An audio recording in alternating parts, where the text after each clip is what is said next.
नमस्कार। Drawn and redrawn the making of India's internal boundaries इस podcast की नई 6वीं मालिका में आपका स्वागत है।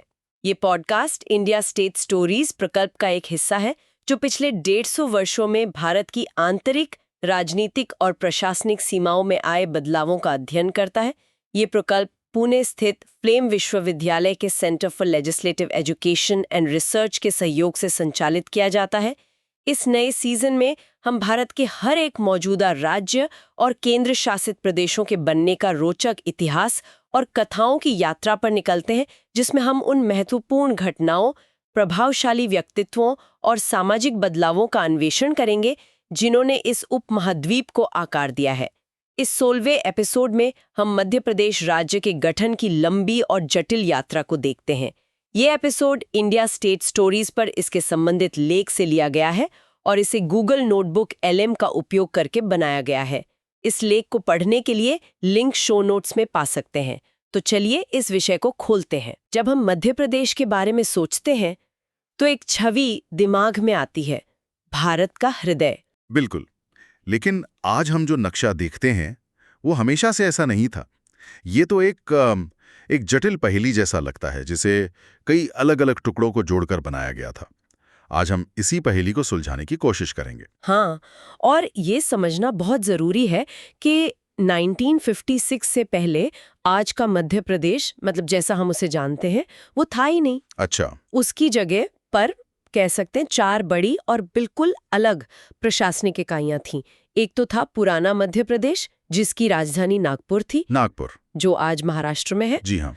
दूसरा था मध्य भारत, तीसरा विंध्य प्रदेश और चौथा भोपाल राज्य। इन चारों की अपनी अलग अलग कहानियां हैं।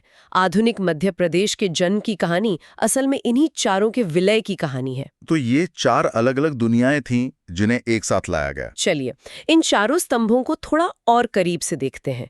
शुरुआत करते हैं उस पुराने मध्य प्रदेश से। ये आज के मध्य प्रदेश से कितना अलग था? ये एक बहुत ही महत्वपूर्ण शुरुआती बिंदु है। 26 जनवरी 1950 को जो क्षेत्र ब्रिटिश काल में सेंट्रल प्रोविंस और बरार कहलाते थे, हाँ, उनमें छत्तीसगढ़ की रियासतों को मिला दिया गया और इस पूरे इलाके को नाम दिया गया मध्य प्रदेश। और इसकी राजधानी, जैसा आपने बताया, नागपुर थी। जी, नागपुर। ये उस बड़ी पहेली का पहला और कह सकते हैं सबसे बड़ा टुकड़ा था।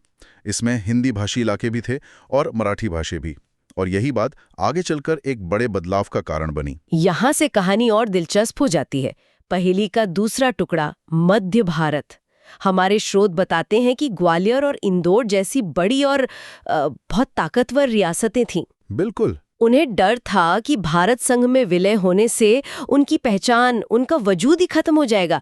ये सिर्फ एक प्रशासनिक विलय नहीं था, ये उनकी विरासत का सवाल था। और यहीं पर उस समय के नेताओं की राजनीतिक सूझबूझ दिखती है। इस समस्या का एक बहुत ही अनोखा हल निकाला गया। क्या था वो? इन रियासतों को सीधे किसी प्रांत में नहीं मिलाया गया, बल्कि ग्वालियर, इंदौर और मालवा क्षेत्र की दूसरी रियासतों को मिलाकर एक संघ बनाया गया। और इसका नाम भी बहुत दिलचस्प था। क्या नाम था? United states of Gwalior, Indore and Malwa, जिसे बाद में मध्य भारत कहा गया। मतलब नाम में ही पूरा राजनीतिक समझौता छिपा हुआ था।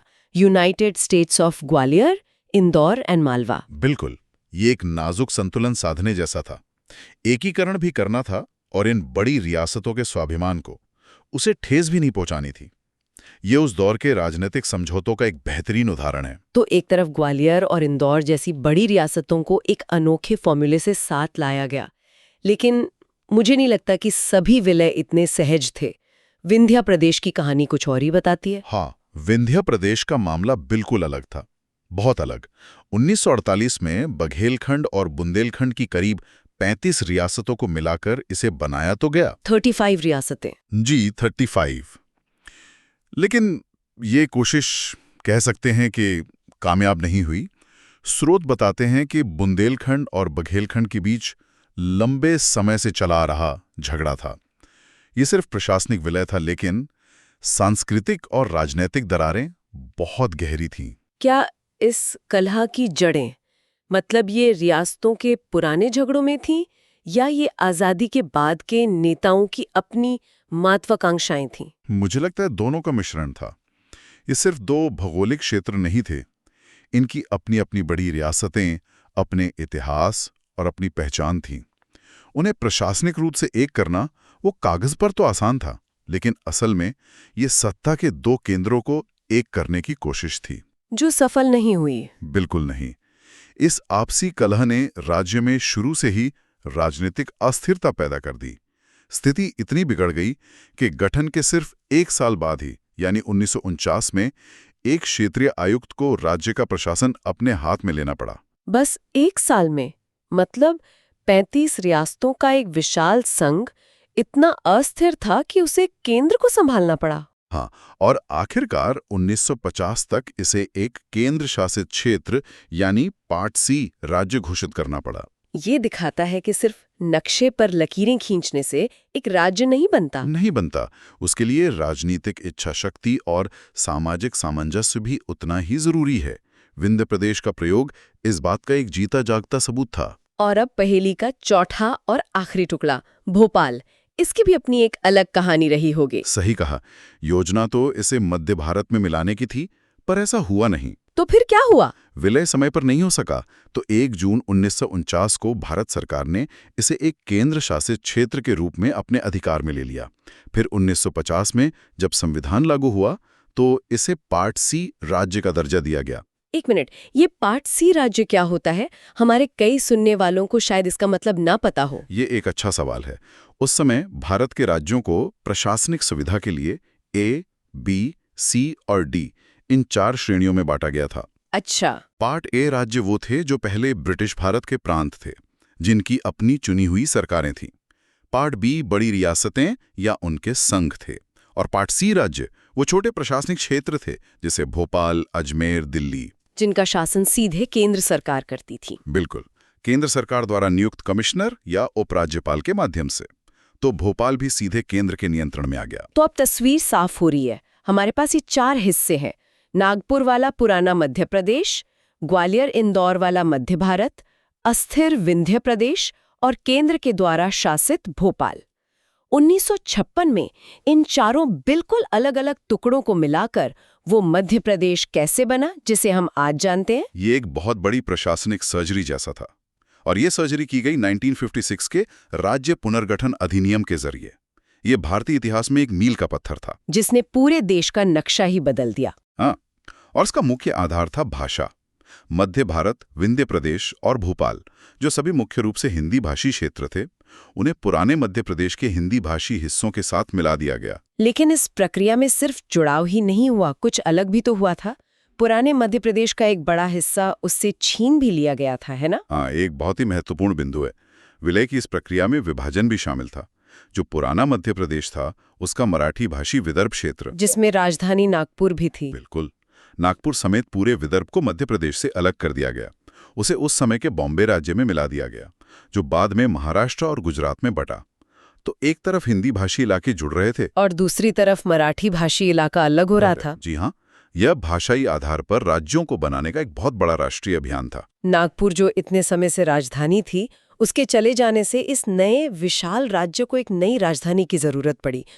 तो क्या ये चुनाव सीधा साधा था? यहीं पर कहानी में एक बहुत ही रोचक और सच कहूं तो हैरान करने वाला मोड़ आता है। क्या? हमारे स्रोतों से पता चलता है कि राज्य पुनर्गठन आयोग यानी एसआरसी, जिसने इस पूरे विलय की रूपरेखा तैयार की थी, उसने वास्तव में राज्य के भौगोलिक केंद्र में स्थित जबलपुर को नई राजधानी बनाने की सिफारिश की थी। 1 मिनट, जबलपुर?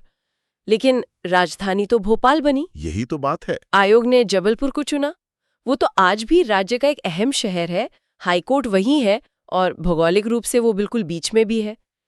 तो फिर भोपाल क्यों? बिल्कुल, ये दिखाता है कि कैसे आयोग की सिफारिशें अंतिम नहीं होती और राजनीतिक निर्णय अक्सर कई और कारकों पर निर्भर करते हैं। जबलपुर की सिफारिश के बावजूद भोपाल को चुना गया। लेकिन क्यों? इसके पीछे क्या वजह रही होगी? देखिए, कोई एक स्पष्ट कारण आधिकारिक तौर पर तो नहीं बताया गया, लेकिन हम कुछ अंदाजा लगा सकते हैं।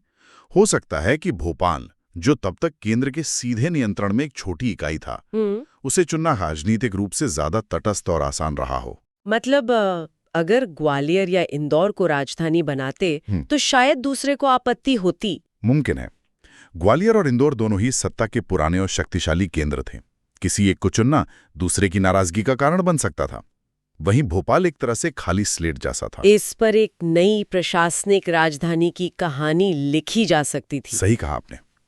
ये फैसला हमें याद दिलाता है कि नक्शे बनाना सिर्फ एक तकनीकी प्रक्रिया नहीं है, ये गहरी राजनीतिक प्रक्रिया भी है। ये तो वाकई हैरान करने वाली बात है। लेकिन मध्य प्रदेश के नक्शे की कहानी 1956 में खत्म नहीं होती। इसमें एक और बड़ा बदलाव आया जो हमारे समय के ज्यादा करीब है, साल 2000 में। हाँ, आप सही कह रही हैं। जिस मध्य प्रदेश का जन्म इतने विलय के बाद हुआ था, उसका खुद का विभाजन हुआ। मैं छत्तीसगढ़ के गठन की बात कर रहा हूँ। हाँ, लेकिन ये छत्तीसगढ़ बनाने की मांग उठी ही क्यों? इतने सालों तक एक साथ रहने के बाद अलग होने की जरूरत क्यों पड़ी? इसके पीछे गहरे सामाजिक, सांस्कृतिक और आर्थिक कारण थे। छत्तीसगढ़ का इलाका, खासकर जो दक्षिणी हिस्सा है, बस्तर, वो आदिवासी बहुल है। हाँ, उनकी संस्कृति, भाषा और जीवन शैली पश्चिमी मध्य प्रदेश से बहुत अलग थी। उन्हें हमेशा ये महसूस होता था कि उनकी आवाज भोपाल में नहीं सुनी जाती। और आर्थिक कारण भी रहे होंगे, जैसा कि अक्सर ऐसे मामलों में होता है। हाँ, और ये बहुत बड़ा कारण था। छत्तीसगढ़ का क्षेत्र खनिज संसाधनों से भरपूर था। हाँ। कोयला, लोहा, बॉक्साइट।